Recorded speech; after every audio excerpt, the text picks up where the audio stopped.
E a gente aprende aqui. Hoje a gente vai falar sobre dependência química, já que é segunda-feira, dia de amor exigente.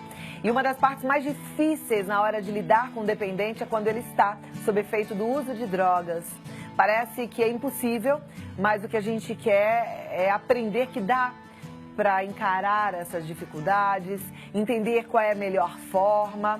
E eu quero que você acompanhe comigo o depoimento de pessoas que conseguiram vencer essa grande dificuldade. Para falar mais sobre como lidar com os momentos de crise dos adictos, é que a gente recebe Luiz Fernando Calduro, que é presidente da Federação de Amor Exigente, e também, hoje, a doutora Vanessa Sola, que é psicóloga especialista em dependência química. Venham aqui vocês dois, deem um abraço. Bom te receber, Vanessa, Luiz Fernando. Muito bom. Vivendo cada dia, cada vez melhor, né, Cláudia? E aprendendo sempre, né? A gente só para de aprender quando a gente para de... Ir ao grupo de amor exigente. De viver, eu digo. Também. Lá a gente aprende muito, lá é o foco, mas a gente só para de aprender quando a gente para de viver, né, Luiz Fernando? Mas olha, eu estou muito encantado de estar aqui hoje, começando o mês de setembro. Trouxe a revista de setembro, que vai falar de grupo de apoio, de uma vez que se nós vamos falar de crise, que vem através das mudanças de comportamento, das tomadas de atitude, nós precisamos de um grupo de apoio que nos oriente, nos informe e nos fortaleça para que a gente possa transformar a crise numa possibilidade de mudança positiva. Olha, eu gostei demais dessa capa que diz: quando você não está bem, precisa de uma reunião do amor exigente. Quando você está bem, a reunião do amor exigente precisa de você. Perfeito, né, Vanessa? A gente sempre aprendendo e se doando, é uma troca, né? Com certeza. E pegando o gancho no que o Luiz falou, que ele falou, o momento de crise também é um momento de oportunidade, né? É um momento onde a crise pode nos levar a outros caminhos, né? Então, acho que a gente vai falar um pouco disso aqui, como usar essa crise que eventualmente ele está passando para poder proporcionar uma oportunidade de tratamento e de mudança. Maravilha. Eu falei na minha abertura sobre o momento certo de conversar com o adicto, né? Não é quando ele está sob efeito de substâncias. Esse é o momento errado, é isso? Com certeza, esse é o momento errado. Mas até eu queria dar um passinho para trás, vamos dizer assim, antes da gente falar da crise. A gente precisa lembrar o que é a dependência química, né? Então, ela é uma doença crônica. E o que isso significa? Por ser uma doença crônica, ela é possível de ser gerenciada, mas não curada. Por que eu retomo isso? Porque a família que lida diariamente com o dependente químico em recuperação ou não, ela precisa ter claro que episódios de recaída certamente vão acontecer. Por ser uma doença crônica, é esperado que processos de recaída estejam presentes, não só na dependência química, né? E ela estando de posse desse conhecimento, ou melhor, se ela não tem, ela precisa cada vez mais estudar e pesquisar sobre o assunto para saber como lidar com o dependente químico.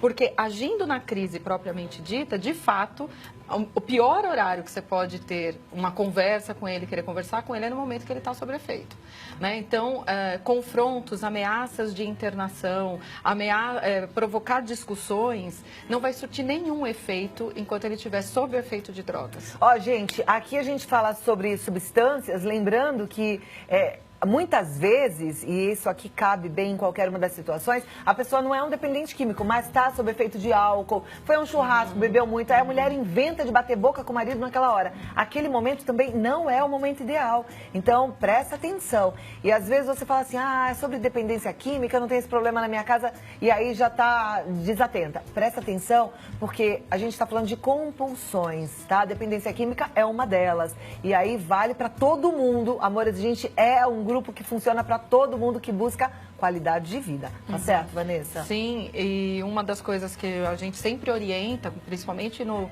atendimento de familiares, é que eles busquem grupos de apoio como o Amor Exigente, mas também conversa com especialistas, suporte psicológico e conversar com pessoas que entendam o que ele está passando e que possam dar as diretrizes de como ele resolver aquela situação.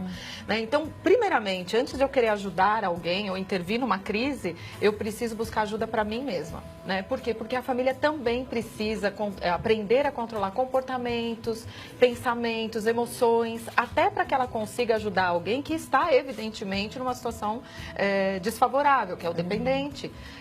Ou, como você diz, alguém que volta de uma festa, enfim, que está sob efeito de algum tipo de droga. Então, a família precisa cuidar de si.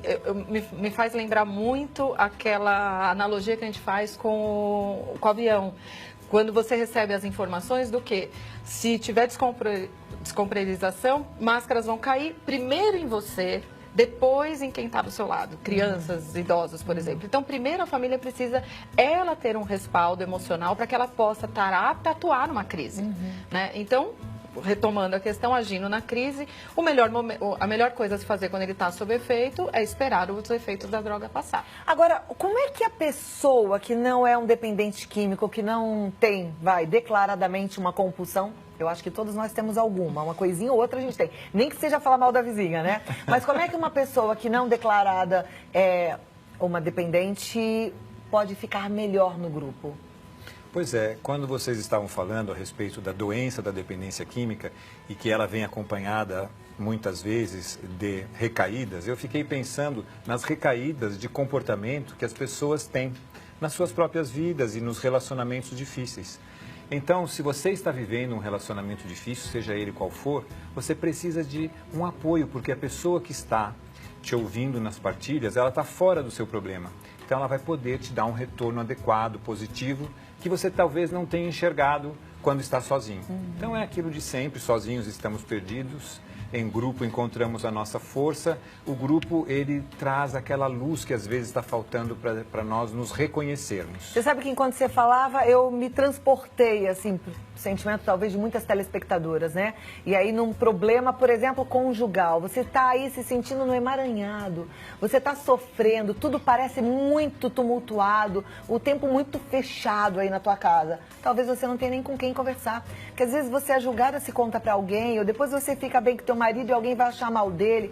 Vai para um grupo, minha amiga. Lá você vai ficar mais forte, você vai ser ouvido e alguém que está de fora, como o Luiz Fernando falou, vai te iluminar aí essa situação, não é assim, Vanessa? Sim, porque quem está de fora não tem o envolvimento emocional que quem está vivendo a situação está, então está contaminado emocionalmente, né? Por isso que a gente sempre reforça da busca por grupo de apoio ou ajuda especializada para quem convive, para que ele seja de fato um agente transformador. Porque se ele não estiver preparado, ele talvez possa inflamar ainda mais a situação do que apagar os fogos que possam acender ali na casa, né? Então, e sempre se preparar, né? Você estava falando de conflito conjugal e tal. As pessoas vão muito, às vezes, no calor da emoção, querer resolver as situações. Seja ela de crise na dependência, seja uma crise conjugal, familiar. Na verdade, você precisa, assim como fazer uma receita, você precisa preparar os ingredientes da conversa. O que eu vou falar com aquela pessoa? Né? Como preparar uma receita? Eu separo os ingredientes antes de iniciar a fazer a refeição que eu vou fazer. Então, também, eu vou ter uma conversa com meu marido, vou ter uma conversa com o dependente, eu preciso preparar o que vai ser a temática dessa conversa, o que eu quero abordar com ele. Então, eu já vou com aquilo separado. Então, por exemplo, numa crise, antes de abordá-lo, ou melhor, depois que passa o efeito e antes de abordá-lo, você precisa decidir qual é o plano de tratamento, qual é a proposta que eu quero fazer para ele. Eu vou abordar ele, mas para falar o quê? Qual é o caminho que eu quero mostrar para ele? E se ele não aceitar o tratamento, quais são as consequências que eu vou conseguir colocar em prática prontamente, caso ele se recuse? Sem fazer ameaças. Ameaças não servem de nada e só desmerecem o conteúdo da conversa. Então, quando a mãe decide falar com o filho sobre um tratamento, ela tem que já estar decidida, caso ele fale não, qual é as condições que eu vou impor, mas condições que eu vou estar apta a colocar em prática imediatamente. Não é uma coisa, semana que vem eu vou decidir. Não. Se ele falar não, bom, então minhas condições são essas, essas e essas. E se mesmo assim ele não aceitar, eu vou colocar em prática aquelas condições. Né? Então, quer dizer, eu preciso ir preparada para a conversa, para não dar, inclusive, brecha de que eu seja tomada pelas emoções, pela codependência ou que ele me manipule. Né? Então, eu preciso estabelecer os limites naquele momento, discutir os limites com ele. Eu estou aqui para te ajudar, você sempre vai poder contar comigo, eu acredito na sua recuperação, mas você só vai poder contar comigo, de fato, se você estiver disposto a mudar. Eu não vou incentivar nenhum tipo de situação que favoreça ou promova o uso de drogas, mas todas as suas ações que forem no sentido de evitar o vício, pode contar comigo. Então, eu estou estabelecendo, se você, eu. Né? Então, as condições. Se eu te der isso, Se você me der isso, eu te dou aquilo. Então, se você agir de acordo com a abstinência, eu te dou o apoio. Se você agir de acordo com o uso, não conte comigo, eu não estarei aqui. Apesar de te amar, né, que é o slogan da... Eu te amo, mas não aceito o que você está fazendo de errado. Maravilha. Mas você percebeu em casa que você precisa estar bem estruturada emocionalmente? Porque senão você preparou essa conversa toda. Aí o filho já te olha com aquela cara de que não tá afim de nada. Aí você fala, acorda, eu tô falando com você. Aí começa a xingar. Você não quer nada com nada, você desistiu da tua vida, você é um vagabundo. Aí pronto, aí vai tudo por água abaixo. Então tem que ir para um grupo antes. A gente volta já em 2 minutos. Okay. Vanessa, posso falar para a turma mandar perguntas? Você ajuda com as respostas? Claro. Então vamos fazer assim? Lá no nosso WhatsApp, no 11 9 50 45 18 40, você pergunta e os nossos convidados respondem. Lembrando que hoje o nosso tema é dependência química, conflito nas relações, a hora certa de agir e como agir, tá bom? E agora com as dúvidas da turma que quer saber mais, né? E as pessoas realmente têm dúvidas e gostam de participar. Principalmente neste momento, não é? Ninguém sabe o que fazer neste momento de crise. Não só em momentos de recaída, quando a pessoa está no uso e a família não sabe como lidar com aquilo, é um momento muito angustiante da vida das pessoas. Que é exatamente a primeira pergunta que a gente recebeu, nossa telespectadora ou telespectador não quer se identificar, mas diz, boa tarde, não quero me identificar. Meu irmão está em uma comunidade terapêutica, vai sair para ficar 1 semana em casa. Ele me disse que falaram para ele que quando ele vier para casa, teria que passar por perto de onde ele frequentava para ver como ele se sentirá. É correto isso? Obrigada. E aí, Vanessa? É uma situação delicada de se afirmar, porque cada caso é um caso, né? E, obviamente, dependendo do problema dele, ele vai, em algum momento, se deparar com situações de risco. Vamos supor que ele seja um alcoolista. Ele vai se deparar com álcool em algum momento da vida dele, mesmo depois ele estar recuperado. Mas será que é o momento de já expor ele a essa situação? Será que ele já está menos vulnerável e tem condições de enfrentar isso? Então, isso varia muito do caso dele, de quanto tempo ele está em recuperação, como ele está nesse processo de recuperação. Mas existe essa indicação em alguns casos? Não, nunca. É, porque eu me lembrei até daquele que passou no Fantástico do Casagrande, ele mostrando no mapinha que ele fez um outro mapa, um outro caminho para chegar em casa, para ele não passar onde ele usava a droga. Ainda mais neste caso, que é uma ressocialização, quer dizer que a pessoa ainda está dentro do tratamento. Exatamente. Então, respondendo claramente, não é o usual. Não, eu não cutucaria a onça com um palitinho de sorvete, não é nem vara curta. Concordo, viu? Próxima pergunta é da Zilda, ela é de Jundiaí. Como lidar com um adicto que acha que tem o controle de sua necessidade de usar?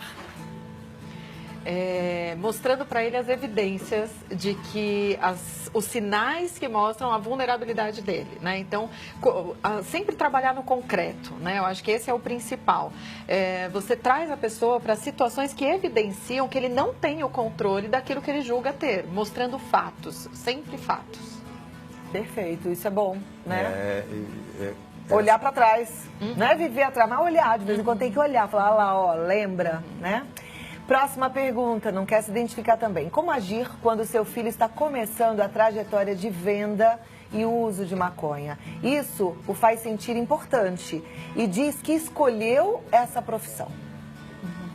Bom, aí já se trata de um problema social gravíssimo, né? Falta de opção dos nossos jovens em relação a esporte, a educação, a saúde, mas você está com um gravíssimo problema em mãos. Eu penso que você deve buscar a ajuda de um profissional, buscar a ajuda de um grupo de apoio. Não tente jamais argumentar com ele a sua razão, porque ele tem muitos argumentos para a razão dele. Então, eu penso que este choque, esse embate é prejudicial. Busque apoio, busque informação e tome uma atitude. Sim. Acho que tomar a atitude é a parte principal, né? Ela vai aceitar essas condições que ele está colocando para ela? Né? Ele mora com ela, porque se ele mora com ela, as regras do jogo, quem dá é ela. Né? Então, qual é os limites? Aí entra naquilo. Quais são os limites? A delimitação que ela está dando para ele em relação a isso. Se ele quiser ajuda, ela estará disponível. Se ele quiser seguir por essa via, o que ela está disposta a fazer? Né? Quais são as consequências e os limites que ela vai colocar? Luiz Fernando falou da importância de ir para o grupo. Tem que ir para o grupo mesmo, porque como a Vanessa falou, são as suas regras, né? Mas como é que estão as suas regras? O quão empoderada você tá? Quem é a autoridade hoje na sua casa? Amores, a gente vai te devolver tudo isso. Não é de uma hora para outra, porque não foi de uma hora para outra que você foi perdendo tudo isso. Mas dá certo, é um programa que funciona, tá bom? Próxima pergunta. Boa tarde, estou adorando o tema. Meu pai é alcoólatra há 31 anos e a minha irmã tem depressão e fica sempre reclamando de tudo em casa. Isso tudo está afetando a minha saúde, está interferindo e prejudicando a minha saúde, está prejudicando a minha saúde emocional. Não estou aguentando mais. O que faço para não ficar tão explosiva? Pois porque tudo isso está prejudicando a minha saúde emocional. Vanessa. Bom, basicamente procurar ajuda, né? Seja através dos grupos de apoio, como principalmente com um especialista. Então, ela precisa, entra de novo naquilo, ela precisa ter um respaldo emocional para que ela possa, eventualmente, também ser um agente de mudança, seja no caso da irmã depressiva, seja no caso do pai alcoolista, né? Uma vez que, se eu estiver vulnerável, eu provavelmente vou ter ações que podem inflamar ainda mais o ambiente e a si mesmo. Então, a ajuda profissional, nesse caso, é mais do que indicada. Tá, porque ela provavelmente está fragilizada também, Sim. né? De novo, é como se estivesse no emaranhado, aquela confusão. O pai alcoólatra, a irmã depressiva e aquela coisa pesada em casa. Sai fora um pouco disso. Tem vida lá fora, né? Próxima pergunta, ela fala, meu nome é Viti, gostaria de saber o seguinte, meu filho parou de beber há 6 meses, será que ele já pode voltar a beber? Não respondam. Eu volto em 2 minutinhos. Sim. Será que pode? De repente, seu filho parou de beber, agora já disse que tá bem, que ele quer voltar só um pouquinho. Ou, às vezes, não é nem a bebida, talvez seja a maconha, a cocaína, mas agora só para experimentar só um pouquinho. Será que pode? Os nossos entrevistados vão responder já, já. A Viti perguntou, meu filho parou de beber faz 6 meses, ele já pode voltar a beber só um pouquinho de vez em quando? Eu costumo brincar, às vezes, com alguns pacientes e familiares, que eu falo, qual que é o sonho de todo dependente químico? Eles me respondem, ficar em abstinência. Eu falei, não, é usar sem ter problemas, é usar controladamente. Esse é o sonho. Esse é o sonho, exatamente. Mas, uma vez que a pessoa desenvolveu uma compulsão no uso de drogas, que é o caso da dependência química, dificilmente ou raramente ela vai conseguir voltar a ter um padrão de consumo habitual, social, vamos dizer assim. Então, eu diria, com 6 meses ainda, muito menos, né? Então, é muito pouco tempo, né? É pouquíssimo tempo, na verdade, para a gente já colocar ele num risco desse. Então, a resposta é não. Bem grande, assim, tudo maiúsculo. E o importante é que a família traga este apoio e faça as mudanças no seu comportamento também, porque a gente sabe que a raiz cultural do brasileiro contém álcool no churrasco, nas festas, no Natal, no Ano Novo.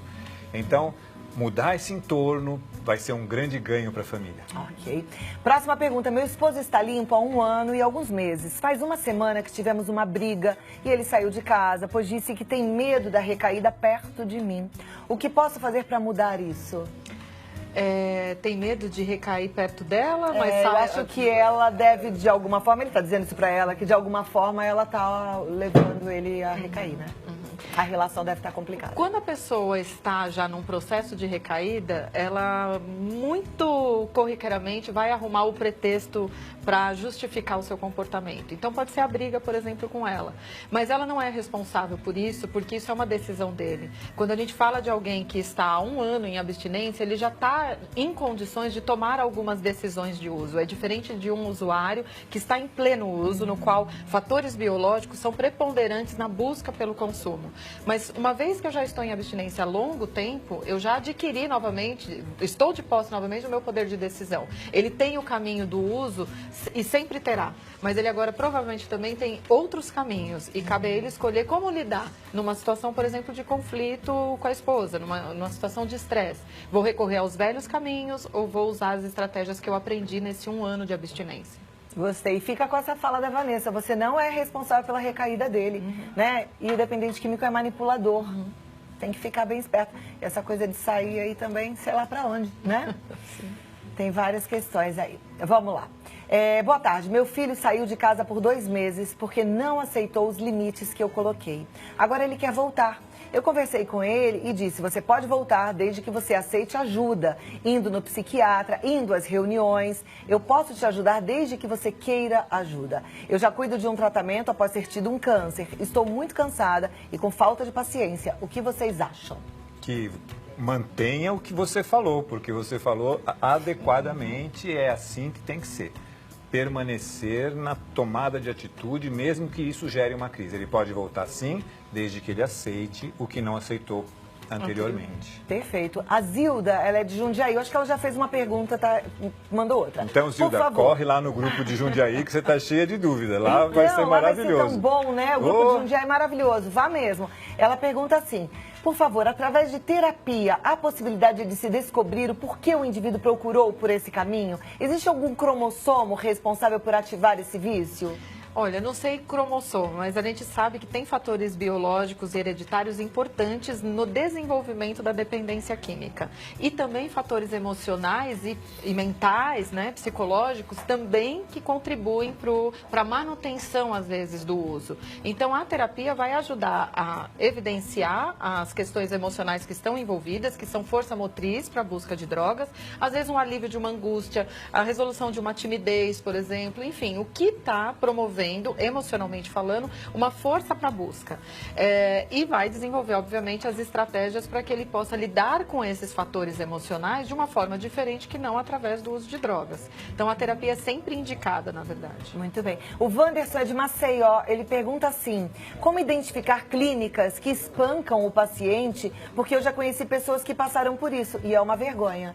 Existe? É uma vergonha e um desserviço, né? Sim. Porque uma clínica que faz isso e um crime. Exatamente. Crime. Existe isso mesmo? Olha, eu já tive conhecimento de relatos disso. Nunca tive um paciente que passou por isso, mas já teve relatos lá atrás. Hoje em dia, você tem um trabalho da promotoria muito próximo, né? E fiscalizando essas clínicas e essas comunidades. Mas elas se proliferam de uma forma que muitas vezes não dá conta da fiscalização. Mas, obviamente, a denúncia é a ação número 1 que a pessoa tem que fazer. Então, em termos de comunidade terapêutica, ela pode recorrer à FEBRACT, que é a federação que congrega as comunidades terapêuticas e as fiscaliza e regulamenta. Então, ali, uma indicação da FEBRACT vai ser muito positiva.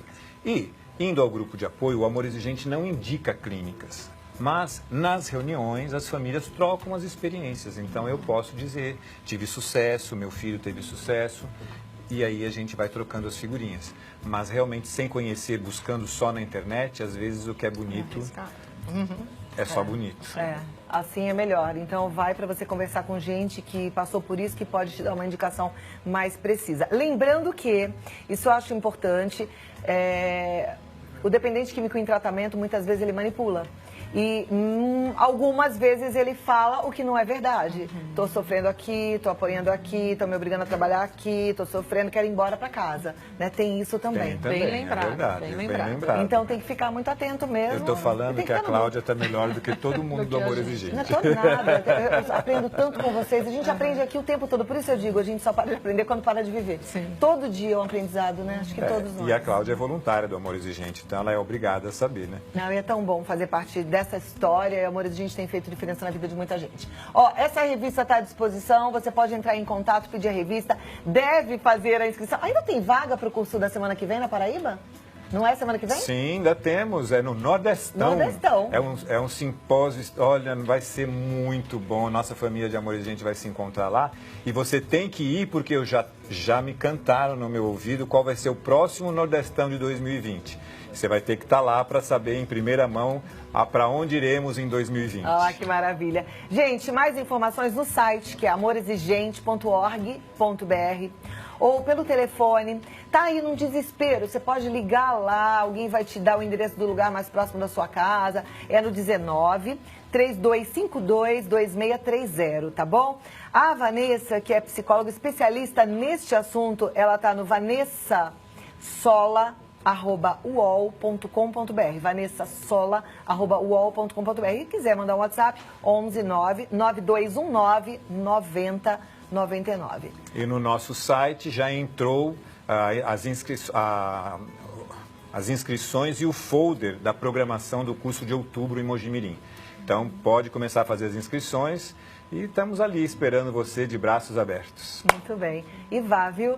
Meninos, eu amei o nosso bate-papo hoje. Foi proveitoso demais, tenho certeza que ajudou muita gente Vanessa, em casa. Obrigada, Por que não vem toda hora, né? Volte muitas vezes. Obrigada, viu, Cláudia? Estou te esperando. Foi muito bom aprender contigo. Obrigada, Luciana. Alegria! Alegria, muita alegria. Padre Haroldo, como é que ele tá aí? Cada vez melhor. Ai, graças a Deus, gente. Isso é bom demais. É muito boa notícia. Maravilha, gostei. Essa notícia valeu, hein?